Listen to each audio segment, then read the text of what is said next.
Welcome back to Havana Media. My name is Boniface Wino, and as usual, I'm going to be your host for today. Now, once again, we have got Honorable Dan Lukurero. Last time I said that I will be calling him Honorable because he wants to vie for the position that I don't know, and I don't know the place that he's coming from. Maybe he's living in Nairobi. Perhaps maybe he wants to challenge people like Babu Wino to vie for the member of parliament of either Embakasi, or maybe he wants to go and take position of Kimani Chungwa. Right now I'm hearing that Kimani Chungwa is just using chopper. He's working in Nairobi and going back to Kikuyuni with the chopper. But that one aside, Mr. Dan. Yes, hi viewers. I'm happy to be back here, and it is an interesting day today. Very interesting. I made a comment here last time about Trump and Kamala Harris. But before we go there, you asked a very important question. I want to clarify to anybody who is viewing. I stay in Nairobi. Last time when in 2007, the people of Dagoretti South wanted me to vie. I didn't. I ran away. When I went to the other side of town in Mathare, they were asking me to vie to be their MP. Again, I said no. Then the Stare people are also saying the same. So I realized there is something that people see in me that maybe I don't see myself. So when I went home last time, the people of Webuye East said, now we want you here. I said, okay, I'll think about it.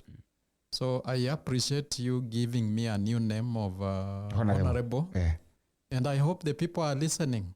Maybe when the time comes, we will make an announcement. It is very much it is very much important to at least make things right, even though the time has not yet come, but we just do it. I think you read the Bible too much. The Bible says that what you confess, you possess. Oh, yes. And I want to possess that one, including that verse. Yes.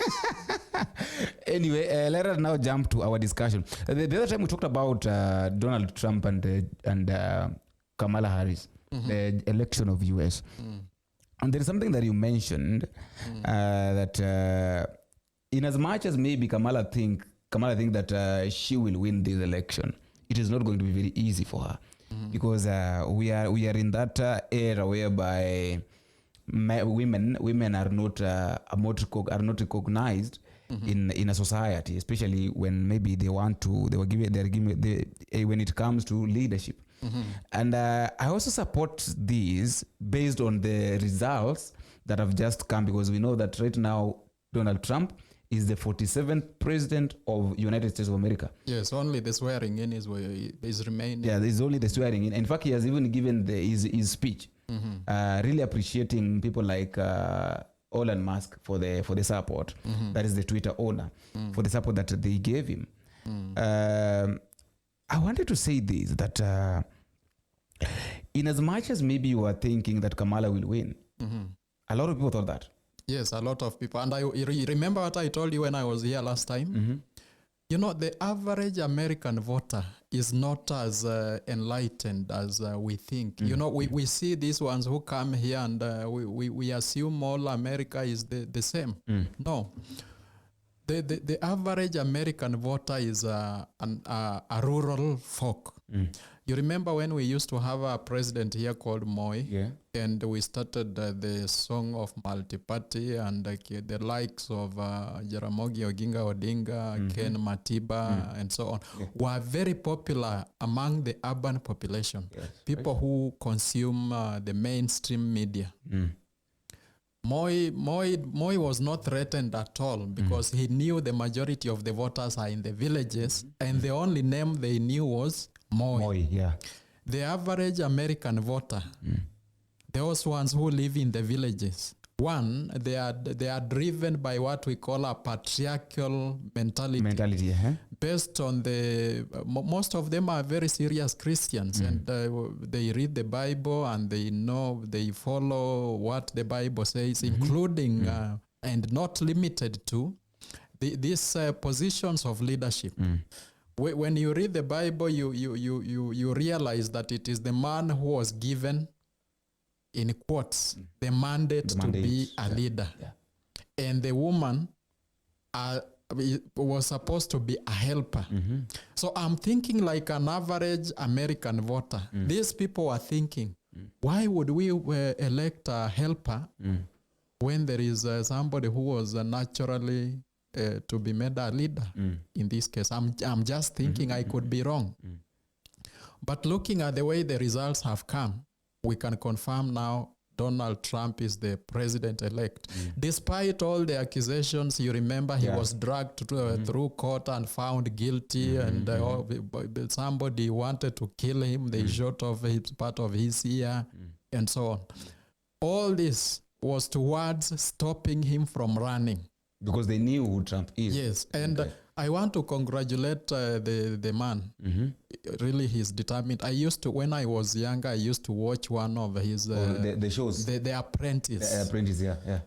This is the real Donald Trump, the real hardened man. Despite all the accusations, despite being taken to court and so on, he has ended up as a winner. And you'll not don't be surprised if you see that the majority of those who voted for him are women. Despite the fact that they had one of their own on the ballot, you know, women are the majority everywhere, including here in Kenya. But I want to tell you for a fact, even the guy who was trending yesterday, is it the 400 guy? Yes. In fact, if I were to advise him today, in case he gets a chance of watching this, he should run in the next election. I'm very sure he'll be elected. So you are supporting the 400 guy? I'm not necessarily supporting what he does, but in this world, you realize that when you want to survive in politics, you must get involved in a very big scandal. But he has been taken to prison. Now he has been imprisoned. He'll come from prison and become president. I can tell you that for a fact. One, because I don't know. Is it that women like bad men? Maybe suppose we had a woman here, she could have answered that. Yes, maybe we will ask women, the women who are watching section, please tell us, let us know if it is true that you like bad men, because how would you have... Anyway, let's not discuss that topic. Now, let us. I would like us to leave that topic. Let me say this. I don't know. In my point of view, also just still on American election and the results. I wanted to look at this thing this way, Honorable. That America is a superpower. Yes. Country. Yes. And all these countries looks on what US is doing. Yes. So I think during this time that these people were doing the election, they felt like if we give this chance to a woman, that now a woman is the one that is leading a superpower country, it might take us into a ditch. So let us give it, and then even the policies, when you look at the policies of Donald Trump, Donald Trump is a very strict guy. Yes. He knows what he does. Exactly. And look at the economic policy, you know, the migration policy, all these policies. It tells you that Donald Trump is a straightforward man, is a very strict man, and what he says, he means it. So I think these are the things that were being included during the election. Actually, there was an opinion poll just before the elections, and people were asked, who do you think is most likely between the two? Who is going to revive the economy? It didn't go to Kamala. It went to Donald Trump. Yeah. Who is likely to protect you as an American? It went to Donald Trump. So it tells you about the things that people care about. They want masculinity, masculine power. I'm looking at it this way, even from the psychological point of view. Women are good people. Yeah, they are. But sometimes they put in a lot of emotions in decision making. They don't use the brain alone. They want to mix brain plus emotion, the heart. While making decisions. And that is why you find in some cases, somebody made a comment somewhere that if the women were in leadership, you would not have countries fighting each other, but they'll just keep quiet because wamekasirikiana, so hawaongeleshani. They'll just stay silent for. I think we will have what we used to call the Cold War in the past. a situation where you just don't want to talk to people. But men go out there and fight. The men fight. And show that I'm stronger than you. What will you do? I think that is the kind of person that the average American voter has communicated very clearly. This is the kind of person we need. People like the former President Obama, he has really been so supportive of Kamala Harris. But it again comes to the policies. What were they selling to the people? They were promoting gayism. Yeah, gayism. They were promoting abortion. And most of these things don't stand well with an average Christian. An average Christian, yeah. And what is the majority of the religion, in terms of religion, the majority are Christians. So it means people are just, Trump is a Christian. They were just listening and comparing with the Bible and saying, okay, let's wait for the election day. Just like now in our Kenyan situation, sorry for mixing this up, even whatever this government does now, we are just watching and waiting for 2027. We are going to take them home early in the morning. I think the failure of Joe Biden and Kamala to go through this time should be a warning shot to Ruto and his administration. And talking about you wrote that thing. Let me ask: do you think the winning of Donald Trump is a win for Kenyans? Okay, based on this, that Joe Biden had a puppet, because right now he's not a president. Joe Biden had a puppet. Yes. The puppet that Joe Biden had lives in Kenya. Yes. That is Meg White, the U.S. ambassador. And she's going to go back home. And right now, Donald Trump, they were really fighting so that Kamala Harris could win. And it meant that if at all Kamala Harris won, then the agreement between Joe Biden and William Ruto, they will continue doing it. And being that right now this person has not won, it means that the agreement, it will not continue. They will not continue the agreement. You know, this is going to affect a lot of things. Yeah. You know, in the way they do it, you know, Trump can decide to overrule all those orders by an executive order, including the presence of our policemen in Haiti. In Haiti, yeah. And many other things that they had started to do with this Ruto administration.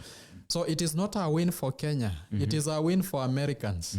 Because Trump is about making America great again. And that is why he was running on a platform of deporting all the illegal immigrants.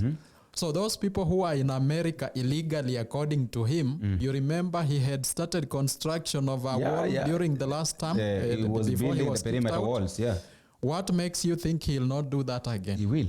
What makes you think he's not going to allow people to own guns and shoot you when they feel like?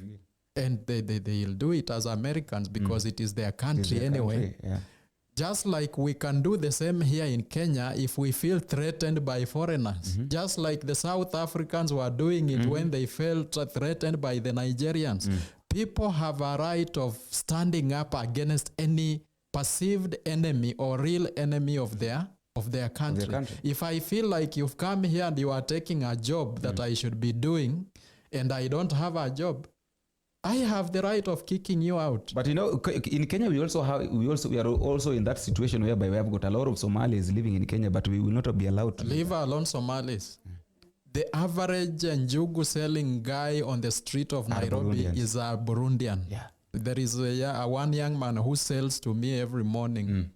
He's not a Kenyan. And there are hundreds of them.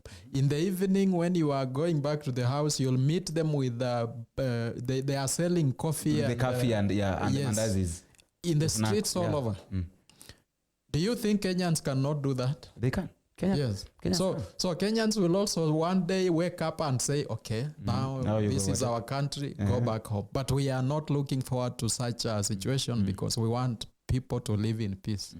But we cannot rule out the fact that it will happen because where we have reached as a country, a situation where the government in power is not able to give jobs to the young people who are graduating every year, it becomes a problem.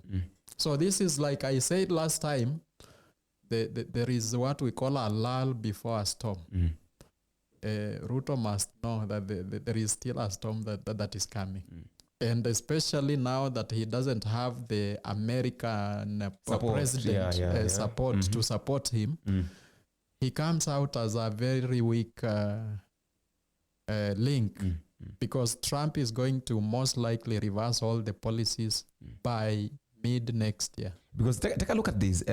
According to the agreement between Joe Biden and William Samoei Ruto was that there are some of the skilled men who are supposed to be taken from Kenya to go and work in US and in Germany, in those areas. Now, according to Donald Trump, Donald Trump is trying to minimize the economy by saying that if you are in your country and you are skilled, stay in your country. We as Americans are contented with the skilled men that we have. So it means that migration of people coming from Kenya going to United States is going to stop. It is going to be reversed. Not only stop, even those who already went will are in danger of being deported. Remember when he was tearing apart families? You are a foreigner and you are married to an American. You are taken back home. You leave your wife and children there or your husband there. And he didn't care. Why? Because Trump is a real traditional American man. He's possibly the only difference between him and that primitive villager is that at least he went to school and he's rich. Yeah. But he's about America. That is why he says, "Make America great again." So we can compare Trump with the Murima guy. Trump is like now Gachagua. Yes, Gachagua. Now if you want to understand who Trump is, let us look at Rigathi Gachagua. Yes, exactly. Murima usiguze Murima na Murima iliguzwa. That is the point. So you are trying to say that there is a point that we made here that if you are in America and you are not an American, yes, you'll be taken back to your country. Most so now likely. my question is, what is the need of applying for a green card? What is the need of applying for a green card? This is, okay, let me quickly mention something on the green card and visa and so on. All this has been a way of America making money. Is that application done for free? No, you have to pay. Once you qualify, you possibly go for the interview at the... You see, embassies. And you see, they make sure most of the time people fail at interview stage because all these embassies, all these American embassies in different countries are not just embassies. They are money making enterprises. So they pass like they pretend they have given visa to 1,000 Kenyans. Then when you go for interview, they charge you some money. I don't know how much they charge at the moment. You go and fail the interview, and you have already paid. Do they return that money? They don't refund. Yeah. So where does the money go? It would only be reasonable if you don't qualify, you don't go through that stage of being interviewed, they return your money, but they don't. So they do it not only in Kenya, in so many other countries, so that they have enough money to run that embassy. You think it is the Americans funding the embassy, but you are the same people who are funding it by those visa interview, the visa interview fee and so many other things that they have put in place. Then they take a bit of it and give you as a donation. You think America is a very generous government. They are not. They are just using their brain to make money from you. Then they give you part of that money back. No. The same way they are doing with the issue of our policemen in Haiti now. Where is the money funding them coming from? Do you know? I don't know. You think the American taxpayer would be stupid enough to give their money for a foreign police force? No. There is a way they get that money from somewhere. The question is where? Where? And there is also this thing. Some people are asking that why is it that Donald Trump is vying for the second time? Yet he had been the president. Is it really because he ran for the first time? He was the president only once? You see, Trump had the right of running because according to their constitution, a president is supposed to do two terms of 4 years each. What happened is he was defeated by Joe Biden in the last election. That's true. And if it was not for Barack Obama, Joe Biden could possibly not have won the last election because it was also too close. And that is why Trump almost refused to get out of power that time. So Obama thought he still has the charisma to take another leader into power. And by the way, I told you Obama is a typical Kenyan politician. And by the way, before you talk about that, why is it that Kenyans, we are so much talkative? Everywhere we are so much noise. We have to be felt. In fact, I was going to ask you this question. How many US presidents do you know, those that retired ones who are still alive? If Donald Trump is the 47th. Yes. No, I'm talking of those who are still alive. Around Clinton is there. Obama, let's include Obama. George Bush is there. Clinton is there. Ronald Reagan. And Reagan passed on. Passed on 2 years ago. I think. Jimmy Carter. They're around 8, 9. They are there. Yeah. But do you hear about them? You don't. We've heard of Obama in the last 2 elections. Yeah. Why? Obama is a Kenyan. Because he's a Kenyan. Of course, we know Kenya. This is the character of a typical Kenyan. Kenyans never retire. They want to be felt. Kenyans don't retire.